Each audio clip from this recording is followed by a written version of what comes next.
Hey y'all, what's going on? It's your girl Aisha, otherwise known as Miss Champagne. Welcome to Growing by Faith. If you notice, today we are not outside. It is the third heat advisory for today. It is unbearably hot outside. If you're new to my channel, I live in West Central Florida, zone 10A. It is July. We have one more week left in July, and it's unbearably hot, but there's still so much that we can be doing to prepare for our fall garden season. And Florida, or any zone 9 or 10, our primary gardening season, like where we grow a lot of the classic crops, are going to be fall, winter, and spring. Summertime is more for our subtropical crops, our hot weather crops like okra, hot peppers, sweet potatoes, and things like that. That I have already growing outside. I do have peppers that I'm trying to nurse through the summer. They're under shade cloth.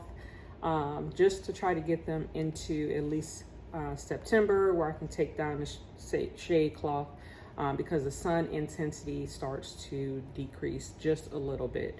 And then we start to drop in temperatures in the morning and evening. But we're heading into August. It will be unbearably hot from sun up to sundown. I'm talking 90 degrees by 8 a.m. And you're staying in the 90s until like 10 p.m. So when I'm outside, it's what can I harvest real quick, making sure that the annual garden is getting watered. I do have drip irrigation on some of my beds, which is a lifesaver. But that's not what today is going to be about. This will be a 2-part video.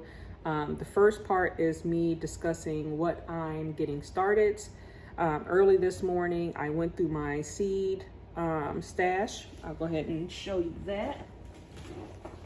I want to say this is a photo storage. I'm not sure what this is, but they're like 5x7 boxes. I have them labeled with the type of seeds, like either herbs, lettuce, root crops. So that's things like my radish, turnips, beets. These are most of my cool weather, and then these are most of my warm weather. So I went through that this morning before I went to go purchase seeds, just to make sure what am I low on, so that I can get ready to start a lot of my seeds. Because the last thing you want to do, especially one of the biggest things that I did as a beginner gardener a couple years ago, I was just buying seeds. I was ordering them off websites.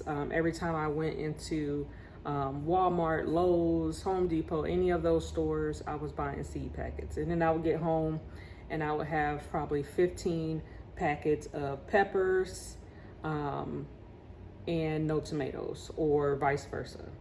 So if you are new, don't go overboard, because some of these seeds, well, I don't know about nowadays, because I feel like they're only giving you about 10 seeds.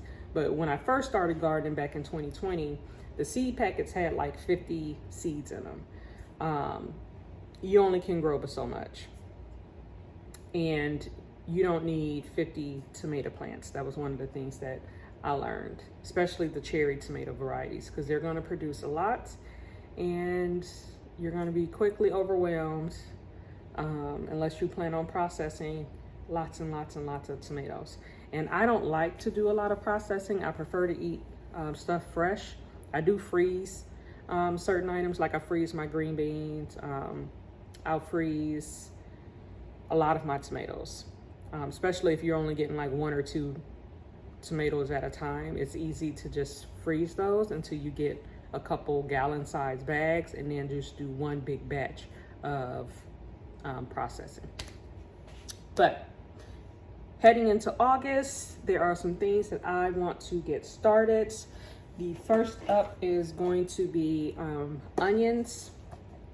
For me, I'm going to be doing the Texas Early Grano. These are from Southern Exposure Seed Exchange. These are a short day variety, which is the variety that you want to grow if you live in a warm climate. And then I'm also going to be doing some Tokyo Long White, which is a buncheon onion variety.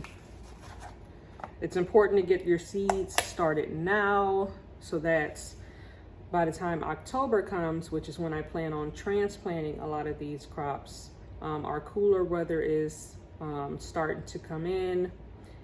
We still have enough sunlight to where they can get enough energy heading into our cooler weather. And they'll last all winter and be ready to harvest in the spring. So onions, I'll be starting that. I've already started my pepper seedlings because those take a while, like probably 12 weeks before I'm ready to transplant them to where they're like a good probably 6 to 8 inches tall, nice, bushy, and healthy, so that when I do transplant them probably in September, that they're ready to go.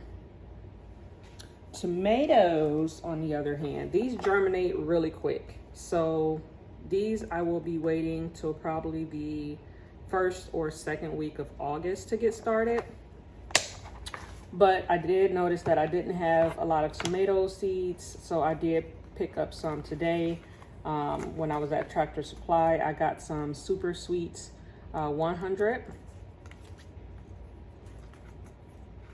And then some 4th of July hybrid, the Brandywine Pink. Now is the time to do all of your bigger tomatoes or slicing tomatoes, because they take longer to ripen. Cherokee Purple. And then these did really well in the springtime, and these were my San Marzano. And then I'll probably also get some ground cherries started. These are the Cossack Pineapple. I haven't had any luck with the Aunt Molly's, so we'll see if I have luck with those. So these will be in about 2 more weeks. At that time, probably mid-August, these will be getting direct sowed, and these are my beans. All of my bush bean varieties are going to get transplanted. I'm going to do the Thai Soldier long beans and the Blue Lake stringless, and I'll probably do the Kalima.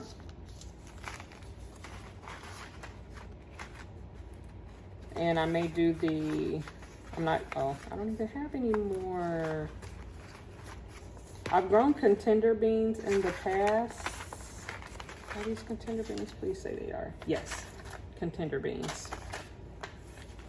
These do really well, and they're nice and slim, and they don't have like that string. Because the Blue Lake, even though they say stringless, sometimes they get like big and bulky.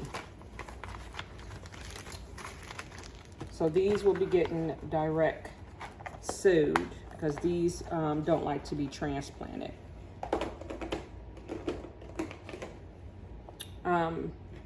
Another thing that I'm going to be putting in trays, but not for 2 more weeks, are my squash and cucumbers. Only because they also don't really like to be transplanted. They can handle it, but you want to transplant them early. Otherwise, they start to get stressed out and can get stunted. We're going to be doing some winter squash. I love vegetable spaghetti, so we're going to be trying that. Our bug pressure is starting to drop now that our rainy season is kicking in, because I had a horrible time with my squash in the spring, and it's impossible during the summertime. Butternut squash, I'll probably be trying some of that. Peter Pan, I've had success with. I may or may not do the tromboncino again. To be honest with you, I mean, it's a massive squash and the flavor is like okay. I had it at 2 different growth times. It was really small and I ate it like a summer squash. The skin was still soft and it really didn't have a flavor. It wasn't bad, it just didn't have a flavor. And then I ate it as a winter squash, is when you let it get like really big and then it starts to turn yellow on the vine. That actually liked a little bit better. It's more sweet, kind of tasted like a sweet potato mixed with a butternut squash. So it wasn't bad, but it was hard to peel and cut up. It was a struggle because it's weirdly shaped. But once you get through all that, I cooked it like I would do sweet potatoes. And it was really good. So I may, but I don't know. They take up a lot of space. And I'll probably try to sneak in some zucchini. I have the dark green zucchini and then the yellow summer crookneck, only because these produce pretty quick, and along with the Peter Pan squash. The spaghetti squash and butternut take a lot longer. And then for my cucumbers, I'm going to be trying a new variety that I got from Jerra's garden over on YouTube. She lives in Florida, so I know that they should be acclimated to my area. These are the China Jade cucumber, self-pollinating and burpless. So definitely going to be putting in these. And then I'll do the Armenian cucumbers as well. They can handle our, because we're still pretty warm in September and October. So they need to be able to handle a little bit of heat. And I don't remember the name of these, but I saved the seeds. They did really good over the spring. They produced a lot quickly. And I saved the seeds from one that got too big. So I'll probably be starting those.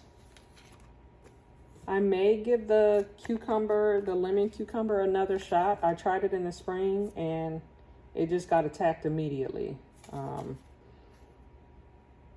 So I don't know. We may try this again. What else? I think that's it. I have a lot of different varieties in here that I wasn't too impressed with. The Boston pickling just does not really do well. It takes too long to really get going and the bugs be all over it. The Space Master is another good one. So I may do the Space Master as well.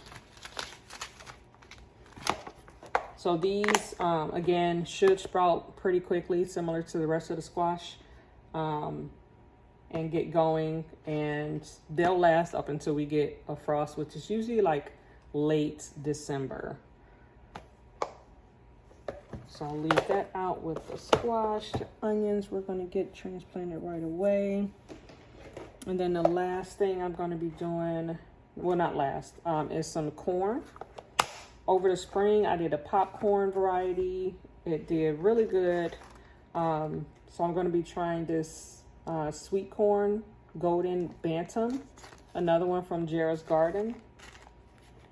And I'm going to be using the egg crate method that I did last time, where I just broke these apart and put them directly in the ground. Because anytime I try to plant corn directly outside, it's like the squirrels be watching me and they just come and dig it right back up, and then it's a wrap. So I had success in the springtime starting them in these cardboard egg crates. With water, the bottoms like get soft and the roots can penetrate straight through, so it's easy to transplant. So the corn, and then my greens.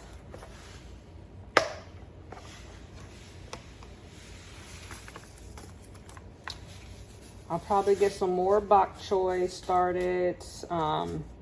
These go great in like small containers. Definitely some more Vates collards. These seeds did extremely well. They came with 50 and I still have some left.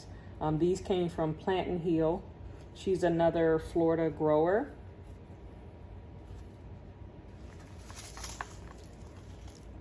And then I have some brassicas.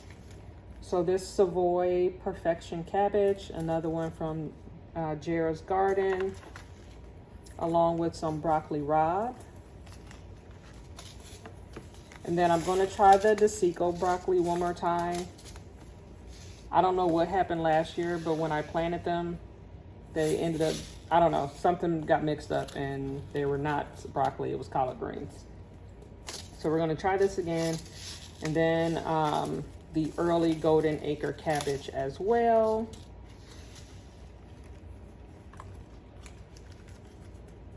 Along with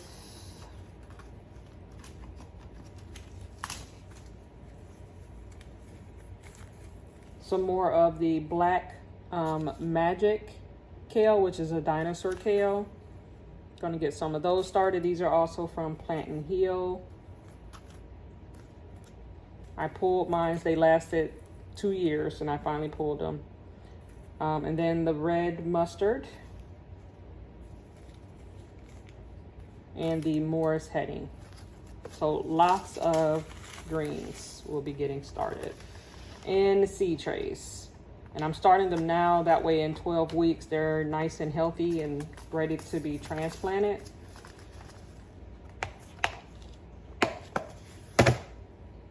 Is that all? And then all through the fall, most of these will be direct sowed, are going to be my flowers. So I'll be getting my nasturtiums going back out. More of the lemon balm, more borage, and I'll probably do another round of sunflowers because you can pretty much plant those until we start getting cold. And that's pretty much it for flowers anyway. I may try some black-eyed Susans, even though they don't flower to the second year, so keep that in mind. Some things like this, I believe echinacea is also like a flower that flowers the second year. Like the first year is just all green growth and leaves, and then the flowers come the second year. No more morning glory. I can't get rid of that stuff. It's become a weed in my garden. So keep in mind, anything that's in the morning glory family is going to be a weed. You'll never get rid of it. So flowers are important to your garden because they bring in the pollinators and the beauty. So that is it for this part of the video. When we come back, I'll have my seed starting mix. I'll go over what I typically use, which is usually just potting soil that I shift through to get a lot of the large pieces of bark and stuff out. And then the trays I use, my methods I grow on my patio. So we'll go a little more in detail so you can kind of see how I do that and how I protect stuff before putting it outside in the elements. All right, I'll see you guys hopefully in a couple of days. Bye.